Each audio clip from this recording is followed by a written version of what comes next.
Okay, picture this. Can you actually save an entire empire before you even know how to walk? I mean, it sounds completely impossible, right?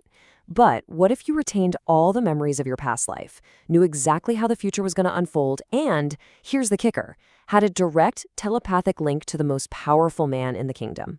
Welcome to This Explainer. Today, we're unpacking a truly wild narrative from the hit drama The Infant Oracle and the Emperor's Dawn. We are going to look at the absolutely incredible story of an infant who has to prevent the complete collapse of the U Kingdom, literally right from her crib. So this brings us right to our protagonist, the reincarnated Princess Choo Choo. And her inner monologue is just pure panic.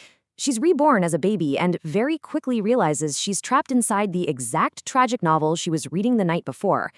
And in this story, her emperor father is destined to be betrayed, manipulated, and ultimately overthrown, taking the whole empire down with him. But here is the core comedic twist of the entire show. Choo Choo thinks her dad is utterly clueless, but the emperor can actually hear every single telepathic thought she broadcasts. In this drama decode explainer, we're going to uncover how this really unique dynamic creates the ultimate father-daughter power duo. By leveraging his infant daughter's accidental prophecies, the emperor completely transforms from this doomed ruler into a masterful tactician. Okay, let's dive into the roadmap. We've got 5 key acts to cover: the birth of the unique princess, the dirty plots of the consorts, the plague and corrupt ministers, new policies and reforms, and finally, Prince Lu's massive rebellion. Let's get right into it. Starting right off with Section 1, the birth of the unique princess. So we are immediately plunged into the high-stakes, ruthless environment of the royal palace, where honestly, just surviving your first day alive is a huge achievement. Princess Choo Choo faces threats practically the second she's born. I mean, within hour 1, Consort Yang attempts a malicious baby swap just to secure her own power. By week 2, we've got poisoning attempts in the milk, and by month 1, Consort Li is trying to pass off a completely fake royal heir. Talk about a rough first month on Earth, right? But this is where the dynamic really shines. Because the emperor is actively listening to Choo Choo's mental freakouts, he doesn't fall for a single bit of it. Instead, he drops the hammer, executing the treacherous plotters and throwing the corrupt consorts straight into the dungeon. The dramatic irony here is just brilliant. We have the emperor's ultimate secret weapon, a telepathic infant. The baby is just lying there in her crib thinking her dad is this naive fool who's constantly getting tricked, when in reality, he is secretly soaking up her every thought and using that exact intelligence to play his enemies like a fiddle. It's this incredible game of cat and mouse, and the whole thing is facilitated by a baby. All right, moving past the nursery, we hit Section 2, dirty plots of consorts. This is where the broader court intrigue really starts to heat up, and we meet our main antagonist, the emperor's treacherous brother, Prince Lu. And this brilliantly illustrates the kind of wild deception happening in the court. Prince Lu comes in and presents his brother with a quote-unquote magic immortality pill, promising him eternal life. But look at the actual ingredients: lethal amounts of cinnabar and toxic heavy metals. Choo Choo instantly recognizes the poison from her past life knowledge and just starts mentally screaming in panic. The emperor, obviously hearing this, easily catches the assassination attempt, but instead of calling him out, he plays it cool. He completely pretends to accept the pill just to lower Prince Lu's guard and trap him later. It is so smart. But you know, the threats aren't just inside the palace. Let's look at Section 3, plague and corrupt ministers. The narrative shifts here to a huge macro-level crisis when a deadly plague hits the capital. And to make matters worse, state resources and relief grain are suddenly just vanishing into thin air. Well, the response to this crisis is a masterclass in swift leadership. First, the emperor finds out that corrupt Minister Qinhui and his arrogant son are hoarding the relief grain and literally holding the cure hostage. So what does he do? He goes undercover in the streets to see the suffering for himself. When the minister's thugs actually have the nerve to attack him, the emperor just drops the disguise, exposes the traitors right on the spot, and executes the corrupt officials. Then he safeguards this young, brilliant medical genius named Dr. Shen, who steps up, cures the plague, and saves the capital. Let's see how all this builds into Section 4, new policies and reforms. So with the immediate crises handled, the emperor realizes the actual foundation of his kingdom is completely rotten.